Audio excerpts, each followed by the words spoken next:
Hola, ¿cómo están? En este video vamos a tratar de discutir de la forma más breve posible los conceptos más importantes del seminario de mecánica cardíaca.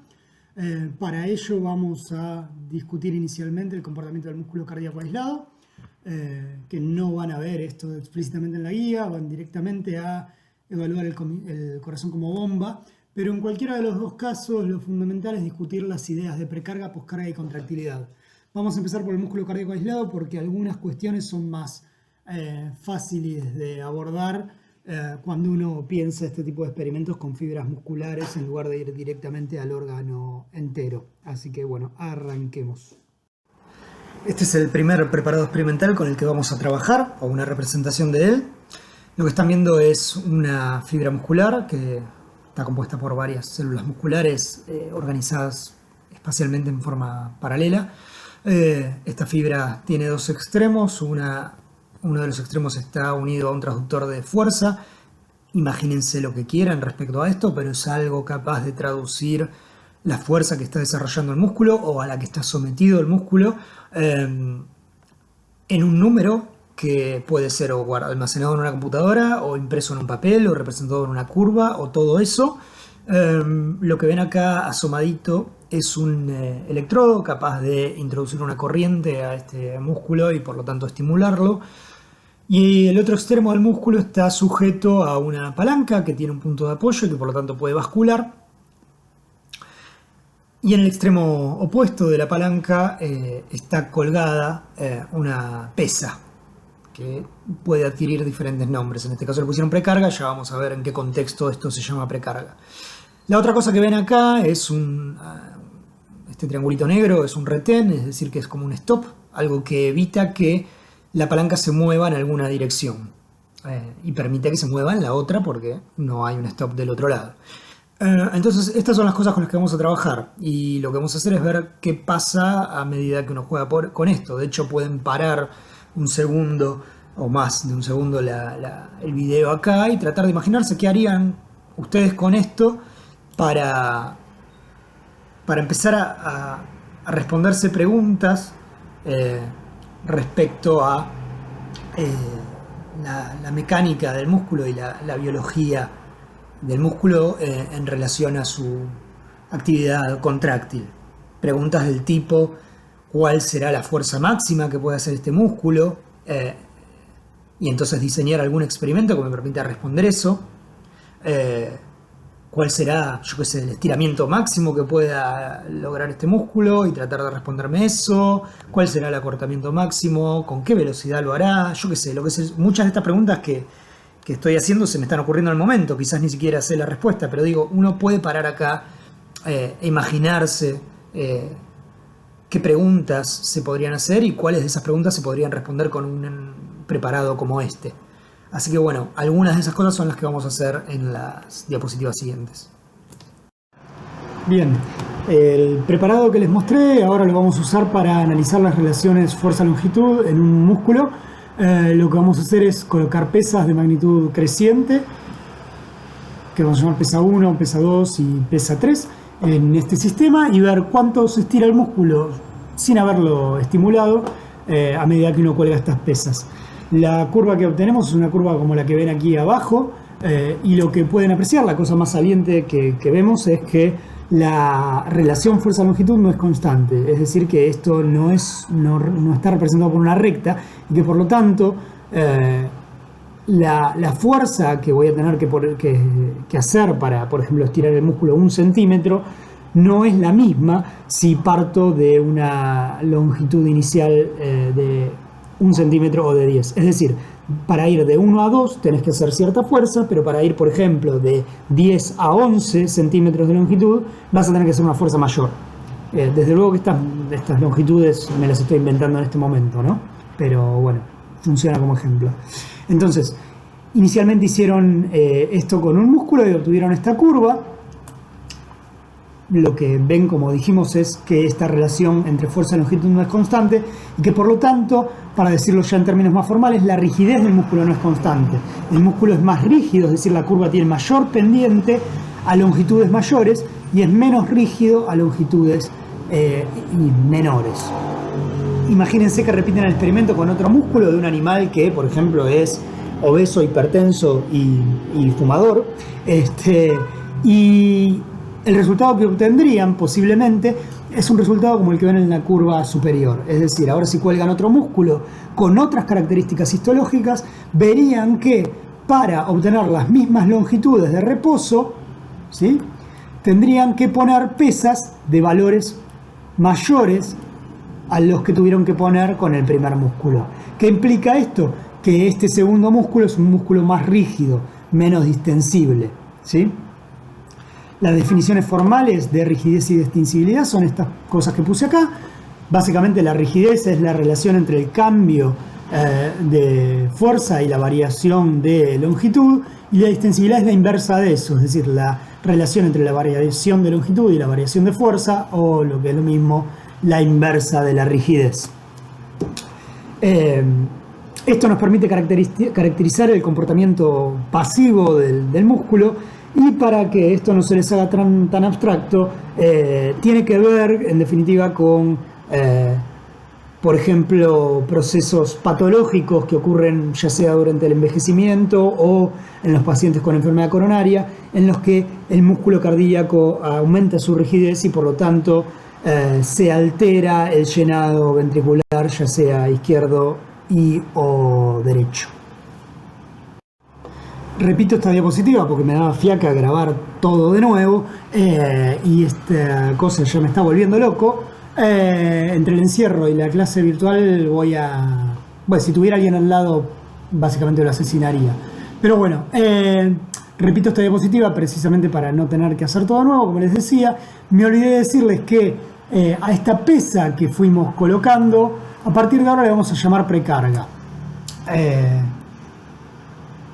En este momento de la charla, ¿qué me interesa que sepan o qué me interesa que se imaginen?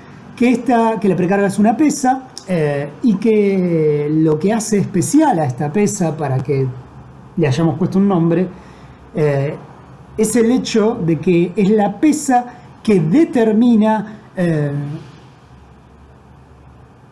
cuánto se va a estirar el músculo, es decir, cuál va a ser su máxima longitud en reposo, cuál va a ser su máxima longitud antes de que venga alguien y lo estimule, ¿de acuerdo? Así que eso en principio es la precarga en este experimento. Después vamos a definir la precarga más formalmente y les voy a decir el cuentito que tienen que repetir eventualmente en un examen, o el cuentito que eventualmente tienen que marcar en un choice. Vamos a ver ahora qué pasa cuando estimulamos al músculo, pero en una condición muy particular. Lo que vamos a hacer concretamente es colocar los retenes. ¿Se acuerdan que los mencionamos al principio? Estos stops, estas fijaciones de la palanca que impiden que el músculo eventualmente, si lo estimulamos, se acorte. Evitamos el acortamiento que ocurriría de otro modo luego de la estimulación. ¿Para qué hacemos esto? Para que cuando estimulemos el músculo podamos evaluar cuál es la fuerza máxima desarrollada por el músculo a esa longitud de reposo. Es decir, si yo quiero comparar la fuerza de dos personas, va a ser medio complicado si les doy, por ejemplo, una pesa de 1 kilo para levantar a ambas, porque ambas van a poder levantar la pesa y ambos van a estar desarrollando una fuerza de 1 kilo. Entonces, para evaluar realmente cuál de las dos tiene más fuerza, la manera más práctica es someterlos a los dos a una carga, a una pesa que ninguno de los dos pueda levantar, y en ese contexto ver cuál de los dos desarrolla más fuerza máxima, que en este caso va a ser isométrica, es decir, va a ser sin realizar acortamiento, que dicho sea de paso implica que va a ser sin realizar trabajo, porque el trabajo, como dijimos al principio, es fuerza por desplazamiento. Si acá va a haber puramente desarrollo de fuerza sin acortamiento, no va a haber trabajo. ¿De acuerdo? Entonces vamos a ver qué ocurre en la condición 1, en la que entonces pusimos la primer pesa, la de menor magnitud, y por lo tanto va a haber menor longitud de reposo, según lo que discutimos en la diapo anterior, y ponemos el retén, y cuando estimulemos al músculo va a haber cero acortamiento, porque el retén está puesto y la palanca no puede moverse en esta dirección, en la dirección que daría lugar a un acortamiento del músculo. Entonces lo que vemos es que el músculo desarrolla alguna fuerza, ¿sí?, máxima, y luego se relaja, ¿sí? Acá en estos gráficos, no lo dije antes, pero no está explicitado el tiempo, con lo cual todo lo que tiene que ver con la secuencia temporal con la que ocurren las cosas no lo vamos a ver explícitamente en el gráfico, no obstante somos capaces de imaginárnoslo. Entonces el músculo desarrolla una fuerza máxima y luego se relaja, y nosotros lo que vamos a hacer es anotar, recordar este punto que estoy señalando ahora. Vamos a repetir el experimento, pero habiendo estirado el músculo a una longitud mayor, es decir, usando una pesa de mayor magnitud. Ponemos el retén y estimulamos el músculo ahora habiendo partido de una longitud mayor de reposo, y lo que vemos es que el músculo desarrolló una fuerza máxima mayor. Repetimos lo mismo con una pesa de mayor magnitud, ¿sí? Y lo que vemos es que nuevamente la fuerza máxima desarrollada por el músculo alcanzó un valor mayor. Haciendo este experimento con muchos valores de precargas, con muchos valores de pesas que usamos para estirar el músculo, podemos obtener muchos puntos y construir una recta como la que obtuvimos acá, ¿sí? Esa recta se va a llamar curva de relaciones longitud-fuerza isométrica máxima. Es decir, la longitud de reposo de la que parto, y la fuerza isométrica máxima que desarrolla el músculo cuando lo estimulo.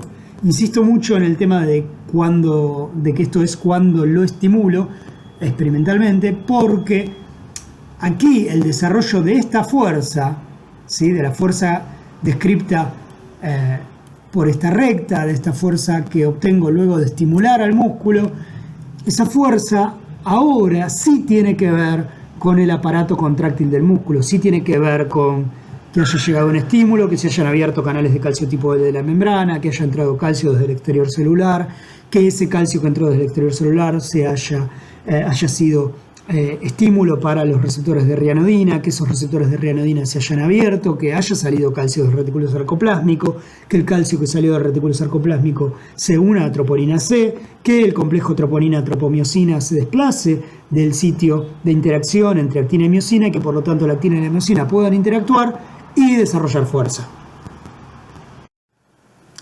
Algo en lo que me parece que vale la pena insistir, por eso repito la diapo, es que cada vez que repitieron este experimento con precargas crecientes, ¿sí?, con pesas que estiraban al músculo crecientes, pusieron el retén y estimularon, es importante señalar esto de que acá intervino un estímulo eléctrico en el músculo, porque eso implica que la fuerza que obtuvieron, la fuerza isométrica que obtuvieron, que construyó finalmente esta recta, ¿sí?, tuvo su origen, la fuerza esta, en interacciones actina-miosina. Es decir, ahora la fuerza desarrollada surge del músculo, surge del aparato contráctil del músculo. Y remarco esto porque tiene implicancias en lo que vamos a discutir de aquí en adelante, y además porque es importante contraponerlo a la fuerza que describíamos en el primer experimento, en el que simplemente colgábamos una pesa y veíamos cuál era la fuerza la fuerza de la longitud en la que el sistema se acomodaba, y así con pesas crecientes, y veíamos que la fuerza desarrollada en el músculo para el caso del primer experimento, en el que colgábamos solamente precargas y no estimulábamos al músculo, esa fuerza que se desarrollaba era simplemente la fuerza peso de la pesa que colgábamos, ¿sí? Entonces el sistema se equilibraba en un punto en el que la fuerza en el seno del músculo era igual y opuesta a la fuerza peso de la pesa que colgábamos en el otro extremo. Entonces ahí hay un origen bien claro de la fuerza, que es totalmente distinto al origen de la fuerza que vamos a estar evidenciando cuando estimulamos al músculo. Y ahora van a terminar de entender, espero, en la siguiente diapo, por qué aclaro todo esto. Entonces,